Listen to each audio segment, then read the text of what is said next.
साथियों नमस्कार। महाकवि डॉक्टर कुंवर बेचैन जयंती उत्सव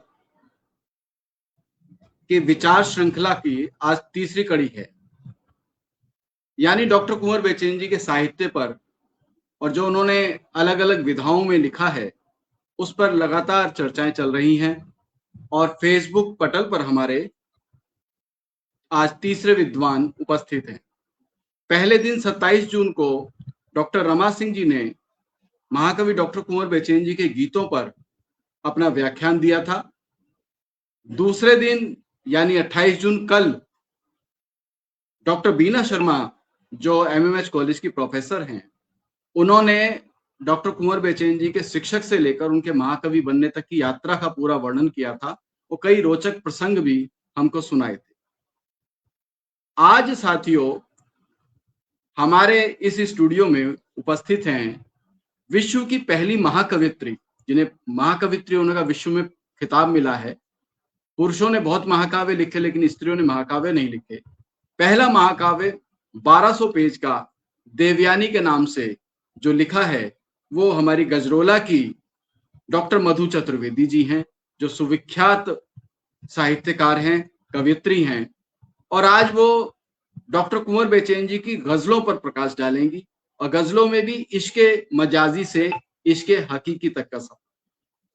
तो डॉक्टर कुंवर बेचैन जी कहाँ इश्के मजाजी से कहाँ ईश्वर तक अपने पहुंचते हैं उनके अशार, उन सब पर विस्तृत वक्तव्य देंगी आज डॉक्टर मधु चतुर्वेदी जी।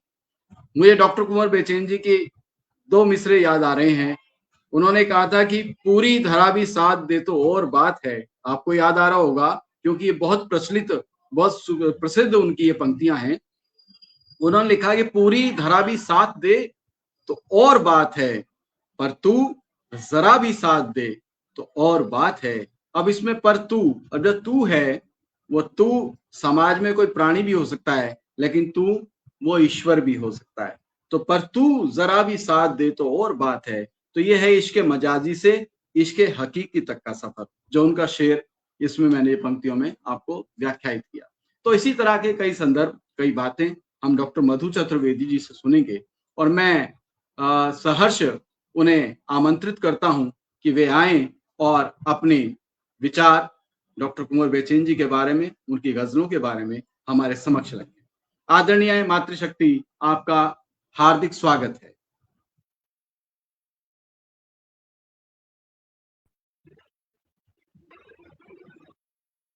धन्यवाद प्रिय चेतन। पटल से जुड़े हुए सभी सुधी श्रोताओं को डॉक्टर मधु चतुर्वेदी का आत्मिक नेहवंदन।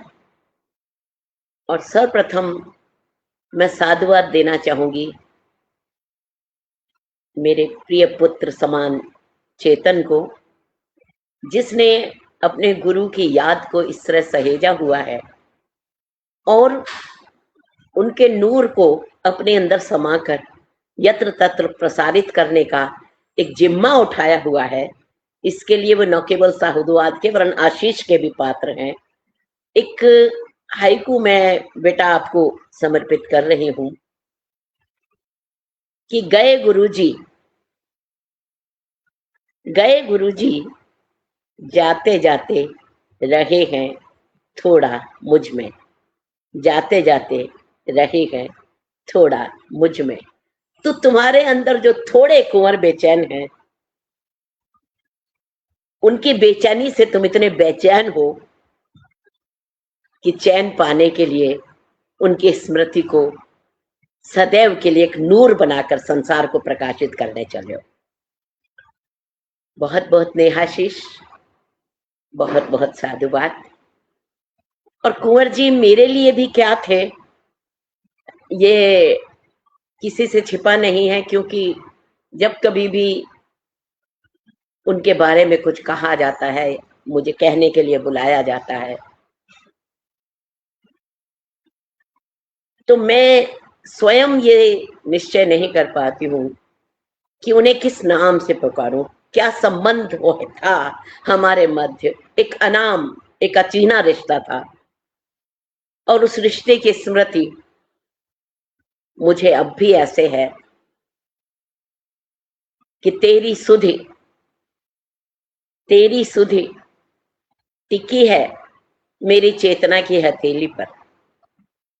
तेरी सुधि टिकी मेरी चेतना की हथेली पर, एक रुपहले सिक्के की तरह। तेरी सुधि टिकी मेरी चेतना पर, एक रुपहले सिक्के की तरह, जिसे विस्मृति की हाट पर व्यय नहीं किया जा सकता, जिसे विस्मृति की हाट पर व्यय किया नहीं जा सकता। अतः मैंने उसे सहेज लिया है हृदय की मंजूषा में, कृपण के धन की तरह। अतः मैंने उसे सहेज लिया है मन की मंजूषा में, कृपण के धन की तरह। तो जब आप किसी ऐसे व्यक्तित्व की सृजन की विवेचना करने बैठते हैं जो आपको प्रिय रहा हो, तो बड़ी असमंजस की सी स्थिति हो जाती है, क्योंकि अपने प्रिय की श्लाघा कभी कभी अपनी श्लाघा हो जाती है और अपनी श्लाघा शोभा नहीं देती। लेकिन आज प्रिय चेतन ने मुझे ऐसा दुर्वह कर्तव्य सौंपा है, तो मैं प्रयास करूंगी कि मैं उसके साथ पूर्ण न्याय कर सकूं। तो मुझे जो विषय दिया है, मुझे लगता है कि वो थोड़ा संकुचित है, वो और विस्तृत हो सकता था अगर उनके समग्र साहित्य को लेकर ये कहा जाता कि इश्क मजाजी से इश्क हकीकी तक वो कैसे गए हैं, तो इसका फलक और बड़ा हो जाता। पर चूंकि मुझे ये विषय दिया गया है, अर्थ यही है, इश्क मजाजी से इश्क हकीकी तक वो कैसे गए, इसका अर्थ यही है, विषय यही है हमारा आज का, यही विषय मुझे दिया गया है और गजलों के माध्यम से कहा गया है। तो मैं कोशिश करूंगी कि मैं अपनी हद में रहूं, अपनी सीमा में रहूं और गजलों की ही बात करूं। कि तो जब हम ये जानना चाहेंगे कि उनकी गजलों में वो इश्क मजाजी से इश्क हकीकी तक की यात्रा उन्होंने कैसे संपन्न की, उसके लिए पूर्व में हमें ये समझना आवश्यक हो जाएगा कि ये इश्क मजाजी और इश्क हकीकी है क्या अंतर है इश्क मजाजी और इश्क हकीकी में। तो इश्क मजाजी यानी लौकिक प्रेम, जो इस लोक के, जब प्रेम का आलम्ब इस लोक के पात्र बनते हैं तो वो इश्क मजाजी होता है। और जब प्रेम के या इश्क के पात्र अलौकिक होते हैं, लोक में जिनका आचार व्यवहार नहीं है, जब हमारे पात्र अवलंब, हमारे इश्क के आधार, प्रेम के पात्र अलौकिक हो जाते हैं, तो वही इश्क मजाजी इश्क हकीकी बन जाता है। और जब कोई प्रेमी होता है तो उसे उस प्रेम पात्र पर जो आस्था, जो श्रद्धा, जो निष्ठा उपजती है, वो प्रायः प्रियतम को आराध्य बना देती है। तो जब हम प्रीतम को आराध्य मान लेते हैं तो वो इश्क मजाजी है, और जब हम आराध्य को प्रियतम बना लेते हैं तो वो इश्क हकीकी है। बहुत बारीक सा, बहुत महीन सा अंतर है इश्क मजाजी में और इश्क हकीकी में। तो लौकिक प्रेम का आलम्ब लोक के व्यक्ति, लोक के पात्र होते हैं। अलौकिक प्रेम का आलम्ब अलौकिक निराकार को, इसको हम ऐसे भी कह सकते हैं कि इश्क मजाजी साकार का प्रेम है और इश्क हकीकी निराकार की उपासना है। क्योंकि प्रेमी उपासक ही होता है, जो उपासक नहीं है वो प्रेमी नहीं हो सकता, वो प्रेम की पराकाष्ठा को नहीं छू सकता। जब प्रेम की पराकाष्ठा छूते हैं तो प्रेम उपासना में ढल जाता है। और उपासना चाहे लौकिक पात्र की हो या अलौकिक पात्र की हो, कब वो लौकिकता से अलौकिकता की ओर चल पड़ती है, स्वयं प्रेमी को, आशिक को ये पता नहीं होता। अतः इश्क मजाजी को इश्क हकीकी होने में देर नहीं लगती। यही कुंवर जी के साथ हुआ, यही कुंवर जी के साथ हुआ। उन्होंने जो कुछ लिखा वो इश्क मजाजी के तौर पर लिखा, लेकिन वो कब इश्क हकीकी हो गया उन्हें संभवतः स्वयं भी ज्ञात नहीं हुआ। और ये होता है क्योंकि जो सृजन करता है वो सृष्टा होता है स्वयं। और हमारे यहाँ तो ये माना गया है कि जो सृष्टा है, जो सृजन करता है, और जो सृजन है, तो सृजन सृष्टा का प्रतिबिंब है। ऐसे ही जैसे आत्मा परमात्मा का प्रतिबिंब है। अब जब आत्मा परमात्मा का प्रतिबिंब है तो वो आत्मा के अंदर है। ऐसे ही सृजन सृष्टा का प्रतिबिंब है, तो सृष्टा सृजन के अंदर है और सृजन सृष्टा के अंदर है। ये अन्योनाश्रित संबंध है, इसको हम पृथक नहीं कर सकते।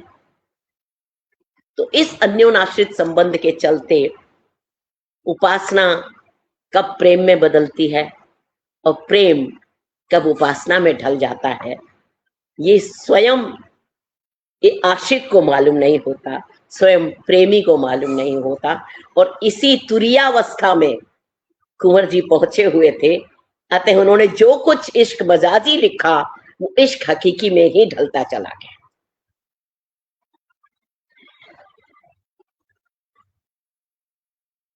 अगर हम ये देखें कि जब हम इश्क हकीकी की बात करते हैं तो हमारे सामने अनेक उदाहरण इतिहास प्रस्तुत करता है। बहुत से नाम अध्यात्म से आते हैं। और मैं एक बात कहना और भूल गई कि इश्क हकीकी अध्यात्म है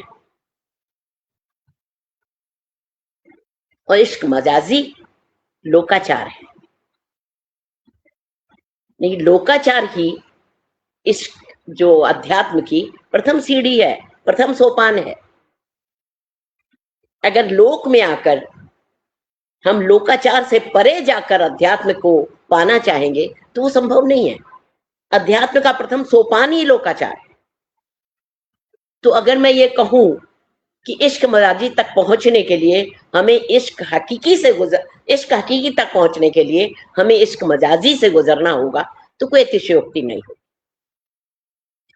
तो इसके उदाहरण इतिहास हमें देता है, इसके उदाहरण हमारा अध्यात्म हमें देता है।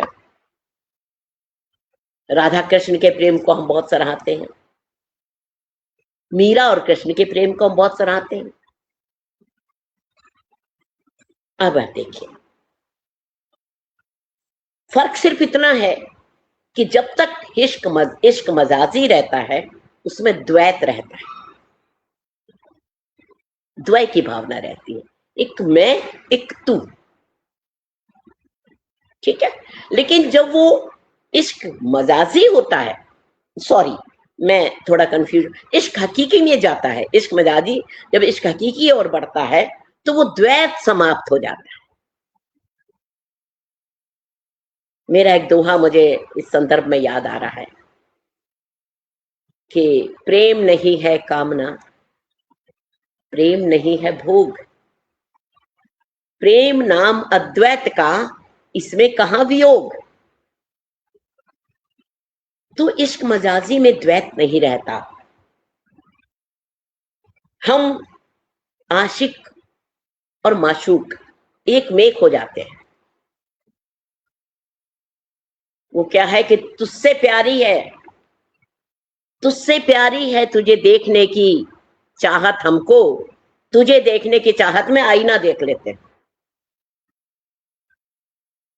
तो जब हम इस मोड़ पर पहुंच जाते हैं कि अपने अंदर हमें उसकी झलक महसूस होने लगती है, हम उसी का अपने आप में उसी का रूप अनुभव करते हैं, तब हम इश्क इश्क हकीकी की ओर बढ़ते हैं, इश्क मजाजी से या लौकिक प्रेम से अलौकिक प्रेम की ओर जाते हैं।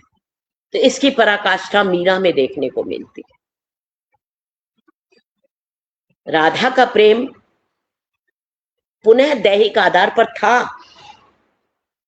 राधा को कृष्ण के दर्शन थे, प्राप्त थे, और एक समय तक सानिध्य भी प्राप्त था। तो राधा ने प्रेम किया लौकिक, पर मीरा ने प्रेम किया अलौकिक। राधा का प्रेम था इश्क मजाजी, पर मीरा का प्रेम था इश्क हकीकी। उसने तो देखा भी नहीं कृष्ण को कभी, कोई परस नहीं, कोई दर्शन नहीं, कोई स्मृति नहीं, कोई सुधि नहीं, और मीरा कृष्ण की हो गई। और उसने प्रेम को, इश्क को उस स्तर पर पहुंचा दिया कि लोग उसके उपास्य को छोड़कर उपासक की उपासना करने लगे। आज मीरा उस मुकाम पर है, वो उपास्य से ज्यादा पूजी जाती, ज्यादा समझी जाती। जिसने आशिक को पा लिया, जिसने प्रेमी को पा लिया, उसका कहीं जिक्र नहीं होता। जिक्र उसी का होता है जो पाने की तमन्ना में खुद को मिटा दे, पर वो तमन्ना न खोए। तुझसे प्यारी है तुझे पाने की तमन्ना हमको, तुझे पाकर ये तमन्ना नहीं खोएंगे। तो ये जो ललक है, ये ललक जब दीवानगी तक पहुंचती है, तब हम इश्क मजाजी से इश्क हकीकी तक पहुंचते।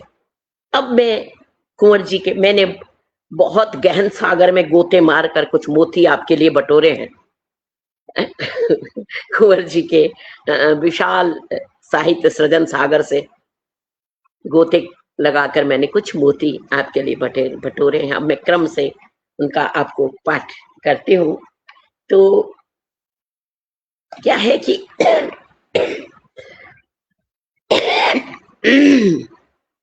मुझे क्षमा करेंगे आप लोग, स्वास्थ्य ठीक नहीं है, लेकिन मैं रोक नहीं पाई अपने आप को आज पटल पर आने से।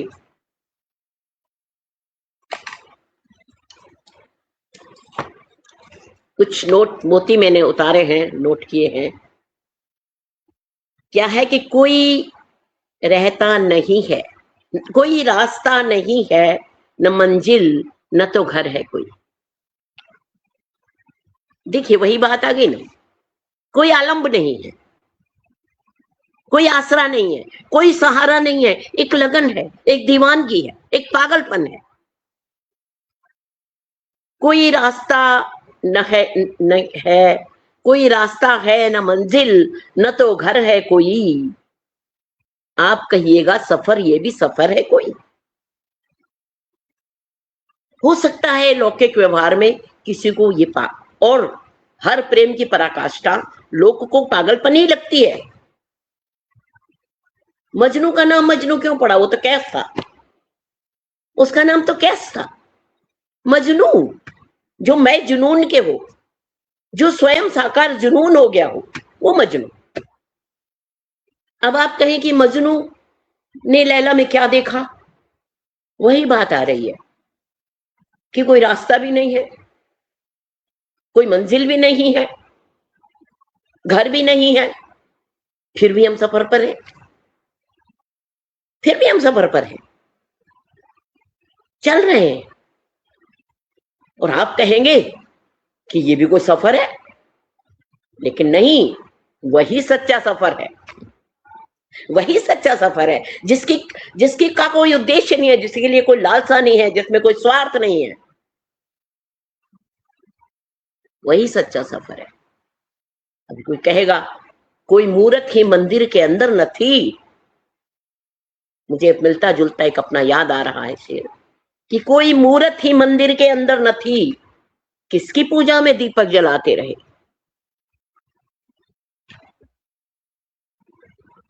तो ये दीवानगी, ये जुनून, ये इश्क मजाजी को इश्क हकीकी तक ले जाता है। अब आगे हम और पढ़ते हैं उनके कुछ शेर।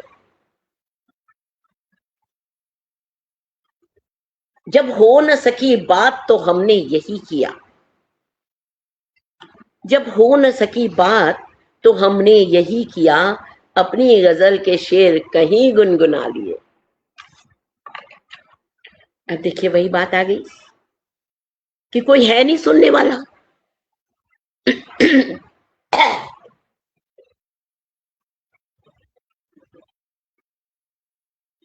कोई बात करने वाला नहीं, कोई सुनने वाला नहीं, किसी को हम देख नहीं पा रहे हैं, कोई हमें नहीं देख पा रहा है। तो क्या करेंगे? आत्मालाप, स्वयं से स्वयं वार्ता करेंगे। क्यों? क्योंकि वो तो हमसे पृथक ही नहीं है, वो तो हमारे ही अंदर है। द्वैत समाप्त हो गया। जहां द्वैत समाप्त हुआ, इश्क मजाजी इश्क हकीकी हुआ। तो द्वैत समाप्त है। तो क्या किया कि जब बात नहीं हो पाई तो अपने ही कुछ शेर गुनगुना लिए, अपने आप से बात कर ली, आत्मालाप कर लिया। और देखते हैं कुछ शेर।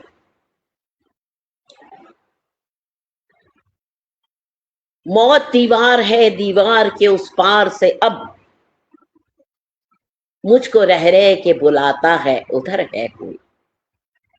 अब यहां थोड़ा सा स्पष्ट है, बड़ा गहन बात है। हमको स्थूल रूप में मौत लगती है, शरीर की मौत,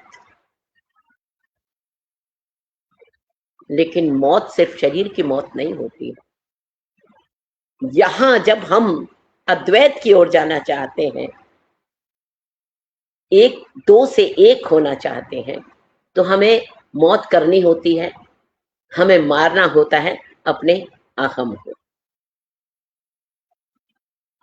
अपने अहम को मारकर हम द्वैत से अद्वैत की ओर बढ़ते हैं। जब कोई भेद ही ना रहे, प्रिया प्रियतम में कोई भेद ना रहे, आशिक व माशूक में कोई भेद ना रहे, अहम मर जाता है। मौत किसकी होती है? अहम की, शारीरिक नहीं। यहां ये मौत शारीरिक नहीं है। तो क्या कहते हैं कुंवर जी कि मौत दीवार है, दीवार के उस पार से अब,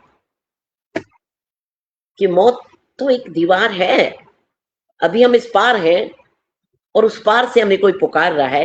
वो मौत रूपी दीवार जो हमें सुनने नहीं दे रही है, ये जब हट जाएगी बीच से तो हम रूबरू होंगे और हम सुन भी पाएंगे और हम कह भी पाएंगे। तो कोई बुला रहा है। तो जब हमने अपने अहम को मार दिया, हम अपने आशिक से या माशूक से रूबरू हो गए, एक मेक हो गए, तो वो पुकार स्वतः शांत हो। अभी तो बुला रहा है। जब तक हमारा अहम जिंदा है, जब तक हम दो हैं, तब तक वो पुकार आती रहेगी। जिस दिन हम एक हो गए, वो पुकार भी शांत हो जाएगी।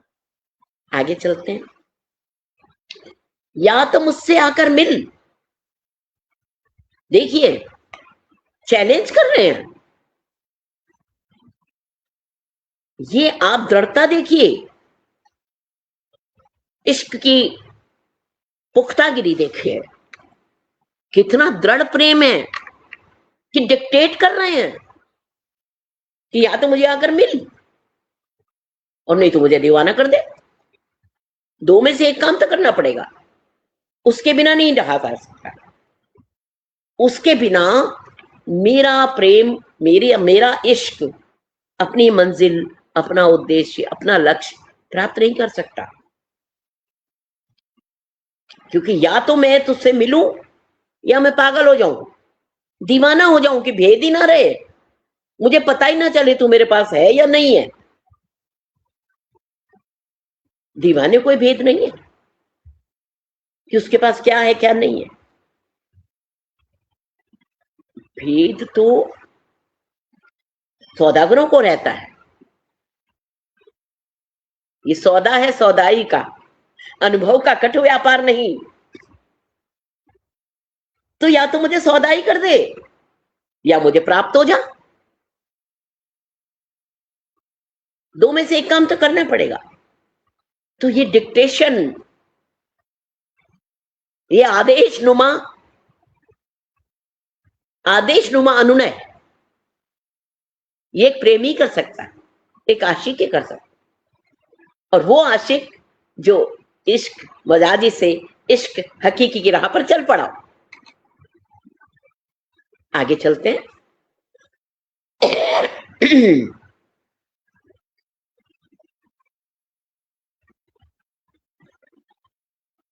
ये अब एक इनका बहुत बाप रे अद्भुत बात लिख गए हैं कुंवर जी, जो कि हमारी भारतीय संस्कृति का प्राण तत्व है। वो कहते हैं कि ये लफ्ज आईने हैं, ना इनको उछाल के चल।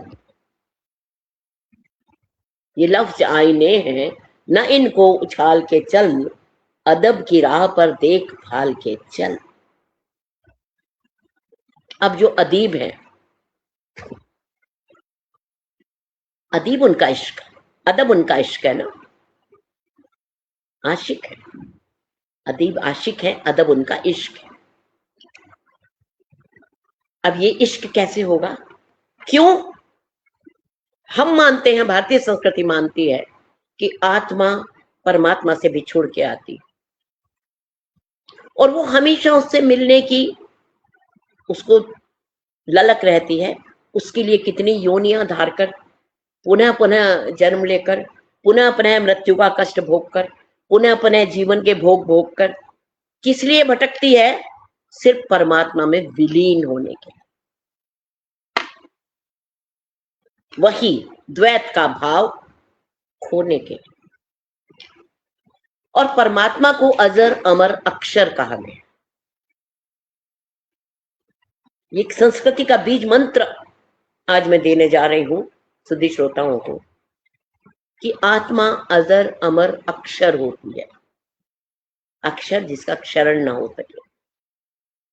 हमारे यहां शब्द को ब्रह्म की महत्ता प्राप्त है। नाद को हम ब्रह्म मानते हैं और नाद से सृष्टि की उत्पत्ति मानी गई। नाद ध्वनि, ध्वनियों का संयोजन अक्षर और शब्द है। ध्वनि संयोजन ही तो है। ध्वनियों का क्रमिक संयोजन शब्द बनाते हैं, अक्षर बनाते हैं, और वो अक्षर अमिट है, अक्षर है जिनका क्षरण नहीं हो सकता, यानी वो ब्रह्म का रूप है। अक्षर को ब्रह्म माना गया। और ये चेतावनी दे रहे हैं कुंवर जी कि इनको उछालो मत, इनसे खेलो मत, ये ब्रह्म है। और ब्रह्म से खेलना कितना भारी पड़ सकता है, ये अभी आपको ज्ञात नहीं है। इसलिए लफ्ज आईने। और देखिए उदाहरण क्या दे रहे हैं। एक तरफ तो अक्षर हैं, फिर उनको आईने का नाजुक कितने हैं कि आईने की तरफ बिखर भी सकते हैं। हालांकि अक्षर हैं, क्षरण नहीं होगा उनका, मिटेंगे नहीं वो, लेकिन आईने की तरफ बिखर तो सकते हैं। आईना भी टूट के बिखरता है, नष्ट नहीं होता, क्षरित नहीं होता, कण उसके विद्यमान रहते हैं। लेकिन देखभाल के उछालो भाई, शरण चाहे ना भी हो, अगर वो बिखर गए तो ब्रह्म का क्या आप कब कोप झेलेंगे, ये आप कल्पना भी नहीं कर सकते। इसलिए शब्दों से जो साधक हैं, जो शब्द के साधक हैं, जो अदीब अदब के आशिक हैं, उन्हें अदब में शब्दों के साथ सावधानी से पेश आना चाहिए, सावधानी से खेलना चाहिए। ये नहीं कि कुछ भी ऊटपटांग आपने लिख दिया और आपने उसको अदब बोल दिया, साहित्य बोल। तो कितनी बड़ी चेतावनी कुंवर जी 2 लाइनों में दे गए हैं, और कैसे सृजन को कैसे सृजन को आप एक सात्विक मोड़ दें, अपने सृजन को ब्रह्म के समीप तक ले जा सकें, ये चेतावनी कुंवर जी देकर गए। चलिए आगे देखते हैं क्या कहते हैं वो।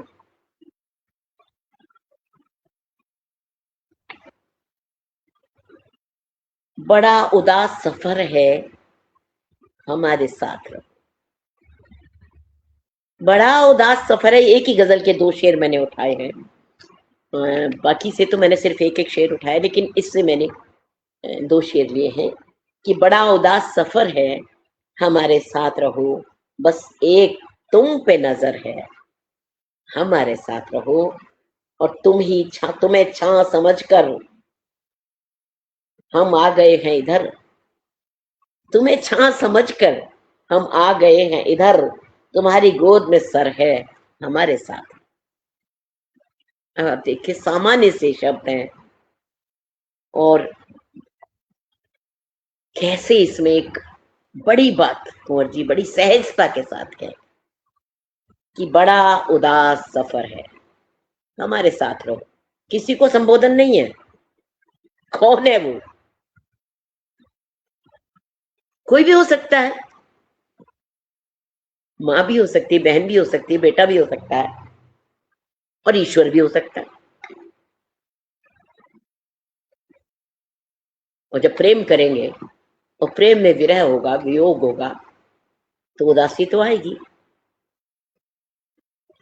तो आशिक की, प्रेमी की कामना क्या है कि मेरा जो प्रेम पात्र है वो दूर न रहे मुझसे, क्योंकि सफर जो है, अगर उसके बिना ये सफर बड़ा उदासी भरा हो जाएगा। तो जो एकाकी सफर तुम मुझे कह रहे हो करने को, ऐसा ना करो, मेरे साथ रहो, बहुत उदास सफर है। और क्यों? सिर्फ तुम ही पे नजर है। तुमसे क्यों ये प्रार्थना है कि तुम ही एक ऐसे हो जिससे मैं साथ की कामना कर सकता हूं। एकमात्र तुम्ही पर निष्ठा है, अन्य किसी का साथ मुझे प्रिय नहीं है, अन्य किसी का साथ मुझे नहीं चाहिए। एक तुम्हारे ऊपर ही मेरी आशा की दृष्टि टिकी हुई है, तुम मेरे साथ रहो। और फिर वो कहते हैं कि तुम्हें छां समझकर। और देखिए कि एक मुसाफिर जो उदास एकाकी जा रहा हो, विरह की धूप सर पर तप रही हो, उसको क्या आकांक्षा होगी? नेह की छां की। और वो नेह की छां कहाँ मिलेगी? अपने प्रेम पात्र की गोद में सर रखकर। कैसे प्राप्त होगी प्रेम की छां? वो कह रहे मैंने तो गोद में सर रख देना मतलब अपने आप को पूर्ण समर्पित कर देना, अपना आपा त्याग देना। तुम ही तुम हो, मैं कुछ नहीं हूं। गोद में सर रखना एक बड़ा प्रतीक है कि मैं तो बिल्कुल वल्नरेबल हूं, बिल्कुल शक्तिहीन हूं, तुम्हारी गोद का आसरा है, समर्पित हूं, मेरे साथ रहो, क्योंकि मुझे और कोई आसरा नहीं है, तुम्हारी गोद में सर रखा है मैंने, है ना? मुझे एक मिलता जुलता शेर याद आ गया कि तुमको सागर समझ लिया वरना, जैसे वो कह रहे हैं कि तुम्हें छां समझ के आया हूं, कि तुमको सागर समझ लिया वरना तशनगी लेके मैं नहीं आता। तुम्हें छां समझ के आया हूं वरना नहीं आता, है ना? तुमको सागर समझ लिया वरना तशनगी लेके मैं नहीं आता। तो ये जो डिपेंडेंस है, ये जो निर्भरता है प्रेम पात्र पर प्रेमी की, यही उपासना में ढलती है, यही समर्पण की डोर हमें इश्क मजाजी से खींचकर इश्क हकीकी की ओर ले जाती। आगे चलते हैं, देखें।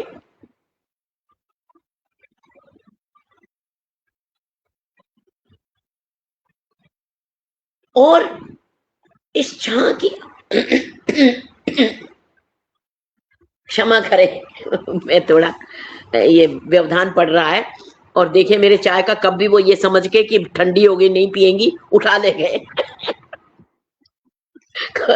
कोई बात नहीं, ये बाधाएं तो आती रहेंगी। आप यहाँ बैठे हैं, इतने बीमारी के बाद भी छत से गिर गए थे, उसके बाद इतनी ऊर्जा के साथ फिर भी आप सब पीड़ा को, कष्ट को दूर करके अपने रख के और इस तरह से गुरुजी के लिए अपनी बातें, उनके साहित्य पे चर्चा कर रहे हैं, ये हमारे लिए उपलब्धि है। और ये उन्हीं के आदेश हैं कि आप उनकी गजलों पर चर्चा करें और इस तरह से चर्चा करें कि आपने जो है ये माहौल जो बनाया है, इसके मजाजी क्या है, इसके हकीकी क्या है, और मजाजी से हकीकी तक जाना क्या अध्यात्म कहलाता है, ये सब आप जो व्याख्यायित कर रहे हैं ये अपने आप में अद्भुत है। तो मैं चाहे उन्हें अपने कह दिए चाय रखे रखें, चाहे वो ठंडी हो जाए लेकिन रखे रखें। जी जी चेतन बेटा बहुत बहुत आभार। मैं प्रयास कर रही हूँ कि मैं विषय के साथ न्याय कर सकूं। कितना कर पा रही हूँ ये तो तुम ही लोग देखोगे, मुझे स्वयं नहीं पता। मैं शायद 10 मिनट बाद भूल भी जाऊंगी कि मैंने क्या बोला, लेकिन कुछ न्याय कर पा रही हूँ तो ये आप ही लोग जज कर सकते हो। खैर हम चलते हैं। तो ये छा की बात से मुझे एक और बात याद आ गई कि वो छाया, वो कैसी छाया है जिसकी चाह कभी समाप्त नहीं होती। प्रेम पात्र सामने है तब तो वो ललक है ही, नहीं भी है तो ऐसा प्रतीत होता है कि वो छाया अब भी हमारे ऊपर है, वो छां अब भी हमारे ऊपर है। हम प्रेम पात्र से बिछुड़ कर भी ये आभास नहीं लाना चाहते हैं अपने अंदर कि हम कहीं दूर हैं या हमको कोई विरह है, कोई बिछोह है, नहीं। तो एक मिलता जुलता शेर मुझे अपना याद आ रहा है कि साया तेरा दिल पर मेरे पड़ता है आज भी, साया तेरा दिल पर मेरे पड़ता है आज भी, सहरा तपते हुए सहरा में ठंडी शाम की तरह, तपते हुए सहरा में ठंडी शाम की तरह। तो ये है कि उसकी अनुपस्थिति में भी उसकी उपस्थिति का आभास हमें सदैव होता रहे। प्रेम पात्र निकट नहीं है, दूरस्थ है। वो कहते हैं कि खुशबू से मन भरा है, चमन लाख दूर है। चमन कितना भी दूर हो, मन खुशबू से भरा रहे। तो जब चमन के दूर रहते हुए भी खुशबू हमें महसूस होती रहे तो समझ लीजिए कि इश्क मजाजी, इश्क हकीकी बन गया है। आगे देखते।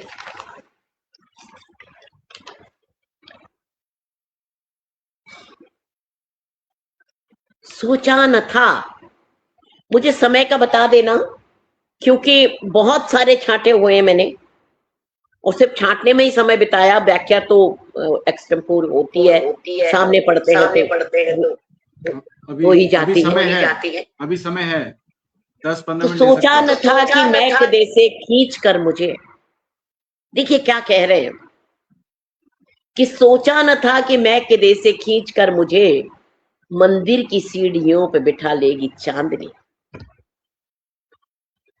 अब आप चांदनी को देखें, उसका बिंब कैसे उठाया है। चांदनी क्या है? देखिए नूर सूर्य में भी होता है, नूर चांद में भी हो। नूर तो नूर है, लेकिन फर्क क्या है? सूरज का नूर हमें जलाता है, चांदनी का नूर हमें ठंडक देता है। तो ये चांदनी क्या है? ये उस आराध्य का नूर है। और वो नूर जो चीज जलाती है, जो चीज सताती है, वो हमें मार्ग से भ्रष्ट भी कर सकती है। बट जो चीज ठंडक देती है, जो चीज राहत देती है, वो हमें कुमार्ग से सुमार्ग की ओर ले जाती है। देखिए आप, चांदनी क्यों कहा, धूप क्यों नहीं कहा? तो उसमें इतनी कुव्वत है, उस नूर में, मेरे आराध्य के नूर में इतनी कुव्वत है कि मुझे मैकेदे की सीढ़ी से उठाकर वो मंदिर की ओर ले जा सकता है। ये आस्था, ये दृढ़ विश्वास, ये निष्ठा, यही तो इश्क हकीकी है, और क्या है। चलिए अब अगला शेर देखते हैं। किसको पता था, हाँ इसी गजल से एक और शेर है। किसको पता था देह की दीवार फांद कर, अब आप देखिए फिर अध्यात्म की ओर कैसे बढ़ रहे हैं। ये लोकाचार से अध्यात्म की ओर बढ़ना ही तो है, यही एक राह है जिस पर चलकर वो इश्क मजाजी से इश्क हकीकी तक पहुंचे। क्या कि किसको पता था देह की दीवार फांद कर, मुझको कि कभी मुझसे चुरा लेगी चांद। अब आप देखिए कि मेरे उस आराध्य का नूर, मेरे उस उपास्य का नूर, जिसमें उतनी शक्ति है कि वो मुझे मुझसे ही चुरा के, यानी मैं को, मेरी मैं को मार के अपने आप में विलीन कर ले, मेरे मैं को खत्म करके स्वयं में विलीन कर लेगी। इतना शक्ति, इतनी ताकत मेरी उस उपासना में भी है और मेरे उपास्य में भी। ये दृढ़ निष्ठा, ये दृढ़ निष्ठा ही आधार है। आगे चलते हैं। खुशबू भी तेरा, रंग भी मुझ में भरा हुआ। अब जब एक ही हो गए, जब द्वैत रहा ही नहीं, उसके नूर की चांदनी ने देह की सत्ता भुला दी, दो से एक कर दिया, तो खुशबू भी उसकी हम में, हमारे अंदर है, उसका रंग भी हमारे अंदर है। तो दिल की नई शाख पे पहला गुलाब। अब आप शब्दों की कारीगरी देखिए। तो दिल की नई शाख पे, नई, नया क्या हुआ, दिल तो दिल है, उसकी शाख भी शाख है, उसमें नया क्या है। ये शब्दों की कारीगरी देखिए। खुशबू भी तेरा, रंग भी मुझ में भरा हुआ, तू दिल की नई शाख पर पहला गुलाब है। अब इस नई में सारी बात है। क्यों? क्योंकि जब द्वैत भुला दिया, उस नूर को आत्मसात कर लिया, तो दिल भी तो नया हो गया। जब हम दो से एक हो गए तो नया दिल हो गया ना, पुराना तो रहा ही नहीं। तो इस दिल की नई शाख पर, और जो हम द्वैत से अद्वैत की ओर बढ़े, दुई को खत्म करके हमने एकात्म प्राप्त कर लिया, और उस समय जो ये मन खिला नई शाख पर, तो वो नया गुलाब है भाई, वो पुराना नहीं हो सकता। वो गुलाब भी नया है, पहला पहला है, उससे पहले खिला ही नहीं, वो प्रथम गुलाब है। नई शाख पर प्रथम गुलाब खिल सकता है, नई शाख पर ही खिलेगा, पुरानी शाख पर पहला गुलाब नहीं खिल सकता। आप देखिए शब्दों की वो कैसे मोती की तरह शब्दों में पिरोकर अर्थ नए उजागर होते हैं। ये कला कोई कुंवर जी से सीखे, और कुंवर होना ऐसे ही कुंवर होना नहीं होता है। ये उनका एक एक शेर ये बात बयां करता है कि कुंवर होना कोई सामान्य घटना नहीं है। चलिए हम आगे चलते हैं उनके शेरों पर।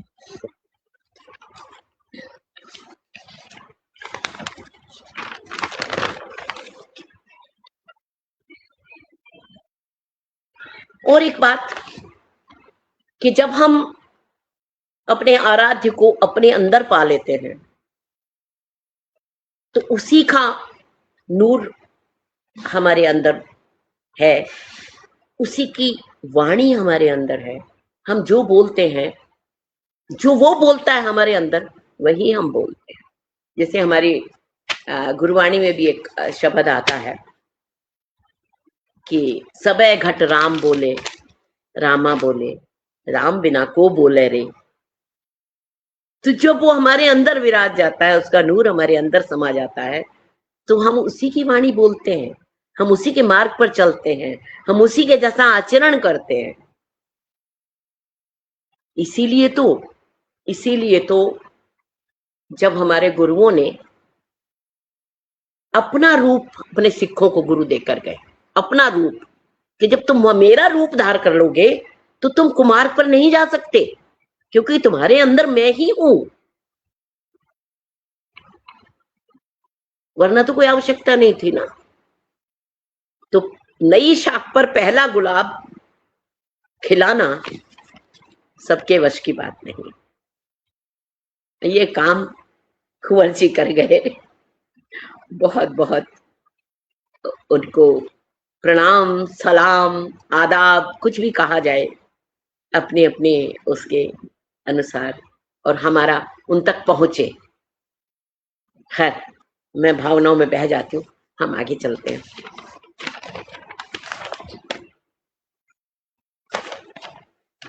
अब वो कहते हैं कि अब देखिए,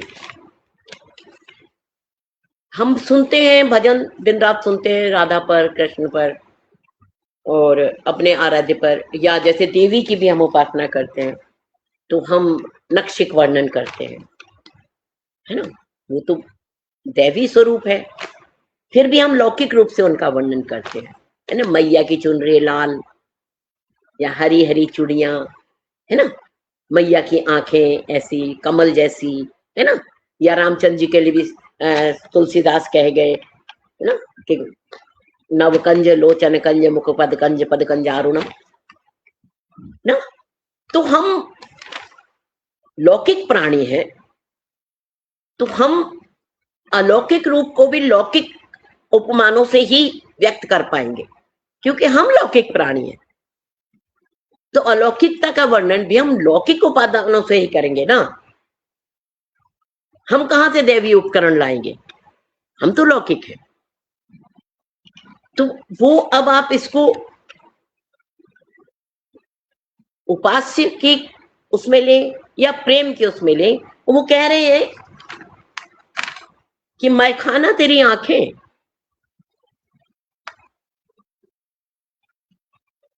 मैं खाना तेरी आंखें, मैं जाम में ढालूं क्या, पूछ रहे हैं। पूरा सागर हाथ में है और वो पूछ रहे हैं। आप देखिए कमाल, सागर हाथ में उठाकर वो पूछ रहे हैं कि मैं ढाल लूं, तेरी आज्ञा हो तो मैं खाना तेरी आंखें, मैं जाम में ढालूं क्या, है होठ तेरे अमृत, मैं प्यास बुझा लूं क्या। अब आप देखिए, लौकिक उपमानों से अलौकिक उपास्य की कैसे उन्होंने व्याख्या की है। क्या है आंखें, यानी हम कहते हैं ना, दृष्टि को भी कृपा दृष्टि देते हैं ना, आपकी कृपा दृष्टि, वो दृष्टि मैं खाना है। मैं खाना क्या है, निर्मल आनंद का खजाना। मैं पीकर क्या होता है व्यक्ति, दीवाना, मजनू, होश खोता है ना। और जो होश खो देता है वो दीवाना। दीवाना कौन होता है, जिसे निर्मल आनंद की प्राप्ति हो जाए। बिना निर्मल आनंद की प्राप्ति हुए कोई दीवाना हो ही नहीं सकता। तो वो उसकी कृपा दृष्टि, वो मैं खाना है जिससे मैं अपनी आत्मा का जाम मस्ती से भर सकता हूं। जाम क्या है, हमारी आत्मा। तो मैं उस मय से अपनी आत्मा का जाम भर सकता हूं। और जब तू मुझे प्राप्ति हो गया, तेरी कृपा दृष्टि हो गई, तुम तो चूहल में पूछ रहे हैं, सागर तो उनके पास है, वो चूहल में पूछ रहे हैं मैं भर लूं, मैं जाम में भर लूं, तेरी आज्ञा हो तो। है होठ तेरे अमृत, मैं प्यास बुझा लूं क्या। अब प्यासे के हाथ में सागर है, फिर भी वो पूछ रहा है। ये समर्पण देखिए, ये विनम्रता देखिए। अब आगे देखते हैं। बाहर के अंधेरे से भीतर के उजाले तक आपके साधुवाद की मैं पात्र जरूर हूं कि मैं कैसे चुन चुन के उनके सृजन सागर से मोती लाई हूं और आप तक पहुंचा रही हूं। तो इसके लिए तो मैं अवश्य साधुवाद की पात्र हूं। आप देखिए कि बाहर के अंधेरों से भीतर के उजाले तक मैं देह का पर्दा हूं। मैं खुद को हटा लूं क्या? देखिए आप, सादगी देखिए, प्रश्न कर रहे हैं कि जो बाहर के अंधेरे हैं, जो लौकिक अंधेरे हैं, उनसे दैवीय प्रकाश तक क्या है बाधा है? एकमात्र ये देह। तो तू कहे तो इसे भी हटा दूं भाई, हटा दूं। मतलब मेरा प्राप्य तो वो उजाला है। इसके हकीकी में अपने आराध्य का नूर पा लेना, उसका उजाला पा लेना, परमात्मा का प्रकाश पा लेना ही आत्मा का प्राप्य है। और आत्मा को परमात्मा तक पहुंचने में जो कुछ रोकता है वो मात्र देह रोकती है। वस्त्र वासांसी जीर्णानि विहाय यथा, क्योंकि आत्मा तो मरती नहीं, पर वो परमात्मा से तभी मिलेगी जब ये देह रूपी आवरण, ये पर्दा हटेगा। ये देह का आवरण मिलन में बाधा है, पर मुझे मिलन का चाव इतना है कि तू कहे तो ये पर्दा हटा दूं भाई, मुझे नहीं चाहिए। तो और इससे अधिक कोई क्या कह सकता है प्रेमी?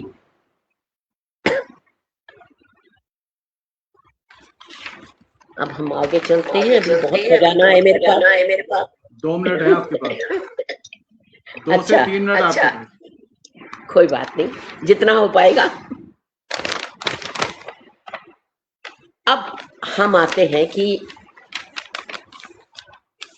अब जो उनके शेर आ रहे हैं, मैं भूमिका मतलब उसकी थोड़ी कि अंत तो गत्वा इश्क हो या प्रेम हो, उसका लक्ष्य क्या है? उसकी पराकाष्ठा क्या है? प्रेम की पराकाष्ठा क्या है? स्वार्थ से परमार्थ की ओर गमन, स्वार्थ को परमार्थ तक ले जाना प्रेम की पराकाष्ठा है, और वही उसका लक्ष्य है। जब तक हम परमार्थ का की ओर नहीं बढ़ते, हम सच्चे प्रेमी नहीं हो सकते, हम सच्चे उपासक नहीं हो सकते, क्योंकि उपासक ही प्रेमी है और प्रेमी ही उपासक है। इन दोनों में कोई तात्विक भेद नहीं है। तो जब हम स्वार्थ से चलकर परमार्थ तक पहुंचते हैं तो वो प्रेम की पराकाष्ठा होती है। उस पराकाष्ठा को देखिए आप कुंवर जी की इस शेर में कि औरों के भी गम में जरा रो लूं तो सुबह हो। बहुत रो लिया ना अपने विरह में, अब जरा औरों को भी सुधरे लूं, तभी सुबह होगी, तभी अंधेरा छटेगा। जो अंधेरा दिलो दिमाग पर छाया है, ये अंधेरा तभी छटेगा जब मैं अपने स्वार्थ को तिरोहित करके परमार्थ की राह भरूंगा, परमार्थ के मार्ग पर चलूंगा, तब सुबह होगी, तब मेरी आत्मा चेतन होगी, तब मेरी आत्मा जागृत होगी। तभी जब जागो तभी सवेरा। जो जागृत अवस्था में ही सवेरा है। जब तक आप सोते हैं आपके लिए सवेरा नहीं है। तो औरों के भी गम में जरा रो लूं तो सुबह हो, दामन पे लगे दागों को धो लूं तो सुबह हो। अब दामन पे दाग कौन से हैं? क्योंकि इस संसार में हम कभी कभी कुछ काम जाने अनजाने ऐसे करते हैं जो हमें परमार्थ से खींचते हैं। वो हमारी आत्मा की उजली चादर पर दाग है। उन दागों को मिटा लूं तभी सुबह होगी। जब तक वो दाग है तब तक अंधकार है, तब तक रात है। मुझे सुबह करनी है, तो इन दागों को धो लूं, अपने गम को छोड़कर दूसरे के गम में भी रो लूं। अब दाग धोने में और रोने में देखिए, आप अश्रु से धुलेंगे ना, दाग तो पानी से धुलेंगे, बिना कहा पानी कैसे धुलेंगे? तो जब तक अश्रु बहाकर, औरों के गम में अश्रु बहाकर मैं अपने ऊपर, अपने दामन पे लगे दागों को जब तक ना धो लूं, मेरी सुबह कैसे हो सकती? नहीं हो सकती। और तब तक मैं सच्चा प्रेमी नहीं हो सकता, तब तक मैं सच्चा उपासक नहीं हो सकता, जब तक मैं स्वार्थ छोड़कर परमार्थ की ओर बढ़ूंगा नहीं। तो मेरी सुबह तभी होगी ना कि औरों के भी गम में जरा रो लूं तो सुबह हो, दामन पे लगे दागों को धो लूं तो सुबह हो। फिर आगे कह रहे, इसी गजल का शेर है आगे। कुछ दिन से मेरे दिल में नई चाह जगी है, कुछ दिन से मेरे दिल में नई चाह जगी है, सर रख के तेरी गोद में सो लूं तो सुबह हो। कि अब तक तो मैं जंजाल में फंसा रहा इधर उधर, अब मुझे एक नई, वही नई, अब देखिए नई का साथ नहीं छोड़ा है कुंवर जी ने, कि एक नई चाह अब जगने लगी है कि मैं सब कुछ त्याग कर तेरी शरण में आ जाऊं, गोद में सर रख लूं तो क्या, सब कुछ त्याग दूं, तेरी शरण में आ जाऊं, तो मेरी सुबह हो, तो मुझे उजाला प्राप्त हो, तो मुझे तेरा नूर से मेरा साक्षात्कार हो। फिर वो कह रहे हैं कि लफ्जों में छुपा रहता है एक नूर का आलम, वही आ गया शब्द ब्रह्म वाली बात है ना, कि लफ्जों में छुपा रहता है एक नूर का आलम, यह सोच के हर लफ्ज को बोलूं तो सुबह हो, है ना। तो यहां मुझे अपनी एक गजल के भी दो शेर याद आ रहे हैं मिलते जुलते, कि वो जो नहीं देखना था देखा है, वो कह रहे हैं ना कि दामन पे लगे दागों को धो लूं तो सुबह हो, औरों के भी गम में जरा रो लूं तो सुबह हो। तो आप इस संदर्भ में देखिए कि जो नहीं देखना था देखा है, जो पहले कमरे की खिड़कियां खोलो, फिर हवाओं के हौसले तोलो, और जो नहीं देखना था देखा है, जो नहीं देखना था देखा है, आंसुओं से निगाह को धो लो,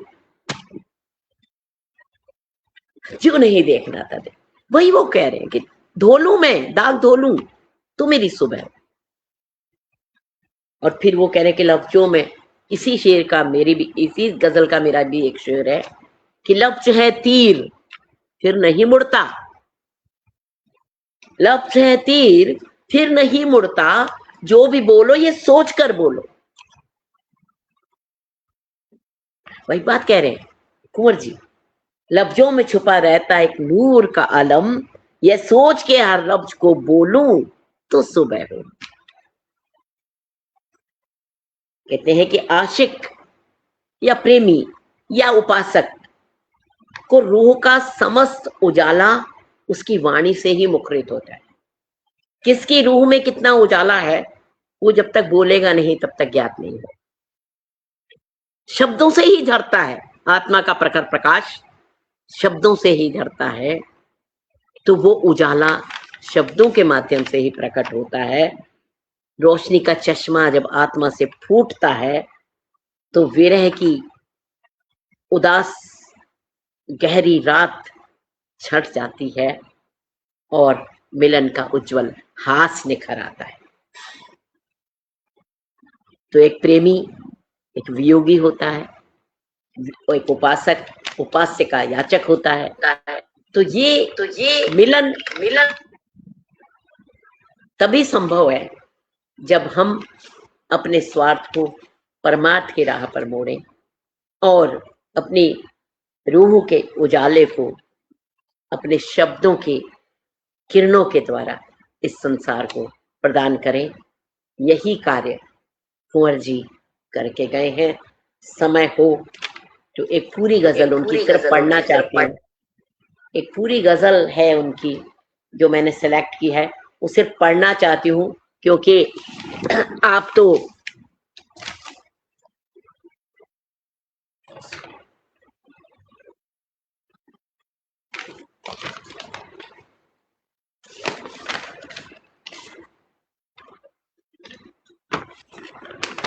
बहुत सारा अभी था मेरे पास, लेकिन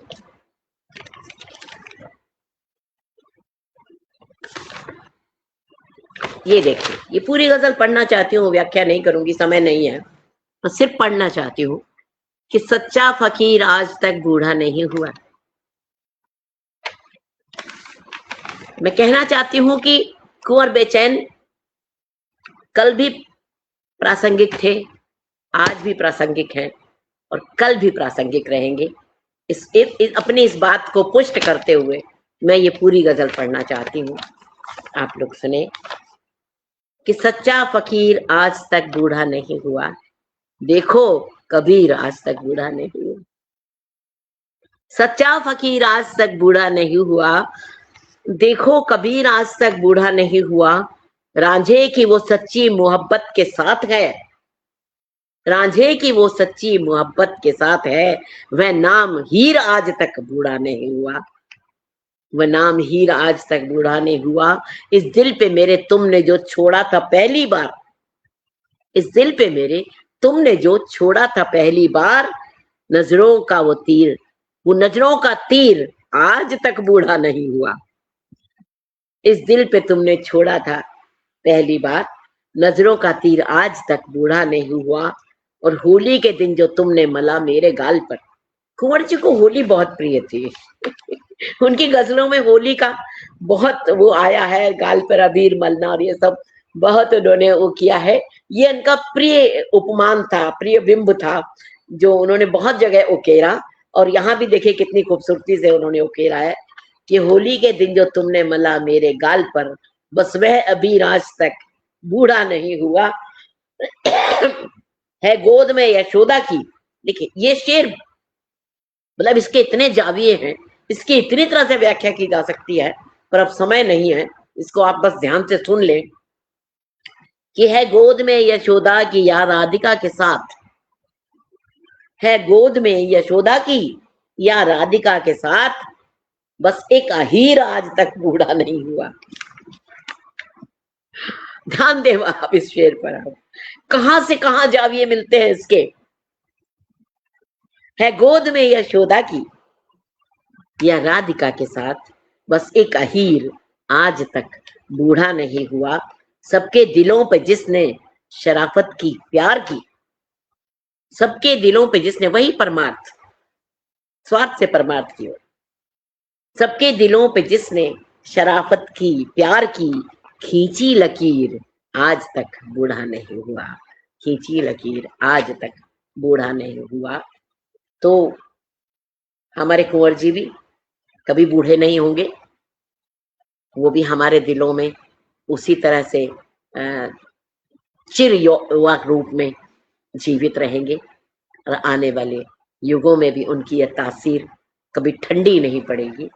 इसी भावना के साथ, समय थोड़ा है, बात तो बहुत ज्यादा करनी थी आप लोगों से, और समय की सीमा है। आज आपसे विदा लेती हूँ, कभी पुनः समय प्राप्त होगा तो पुनः आपसे वार्ता होगी। बहुत बहुत धन्यवाद, आपने धैर्य पूर्वक मुझे सुना। आपने आज बड़े इतनी विस्तार में उनकी गजलों की बातें कही हैं, उनके गजलों के बारे में बताया है, और उनकी गजलों के भीतर टहलते हुए जो अर्थ थे, उन अर्थों के भीतर के भी अर्थ को टटोल कर आपने जो है हमारे सामने रखा है। ये हर पाठक इतनी गहराई से उन बातों को नहीं समझ सकता जो आपने बहुत बातें बताई। कैसे इश्क मजाजी चलते हुए सफर उसका इश्क हकीकी तक जाता है, और इश्क हकीकी कैसे वो अध्यात्म तक पहुंचता है, वो पूरी व्याख्या, वो चरणबद्ध व्याख्या डॉक्टर कुंवर बेचैन की गजलों में पूरे उदाहरणों के साथ आपने प्रस्तुत की है। मुझे लगता है कि आज इस पटल पर उपस्थित प्रत्येक श्रोता आपको सुनकर गदगद होगा, लाभान्वित होगा, और गुरुदेव के भीतर तक गहरे जो वो उतरे हुए थे, कितने गहरे हैं, वो आज कुछ लोगों ने उस छुअन को देखा होगा, महसूस किया होगा, उस गहराई को स्पर्श किया होगा। वो आपने वहां तक पहुंचे हैं और इतने अल्प समय में इतनी अस्वस्थ होते हुए और इतने व्यस्त भी होते हुए, लेकिन आपने जो भीतर तक जाकर समंदर के अंदर से जो वो मोती निकाल के लाए हैं, वास्तव में मोती हीरे सारे हैं जो हमें यहाँ मिले हैं। और आपने पूरा जो हमारा विषय था उस पर पूरी वृद्ध अपनी विद्वतापूर्ण दृष्टि डाली है। मैं गदगद हूँ और पूरा पटल सौभाग्यशाली है कि आपके इन विद्वतापूर्ण व्याख्यान से हम सब लाभान्वित हुए। मैं तो गुरुदेव के एक शेर से जो इस विषय पर ही आधारित है कह के सबसे विदा लूंगा कि वो कहते हैं कि मेरे घर से तेरे घर तक एक खुशबू की लकीर खींच दी जिसने, उसी का नाम शायद प्यार है। तो ये मेरे घर से तेरे घर तक, उस ईश्वर के घर तक एक खुशबू की लकीर खींच दी जिसने,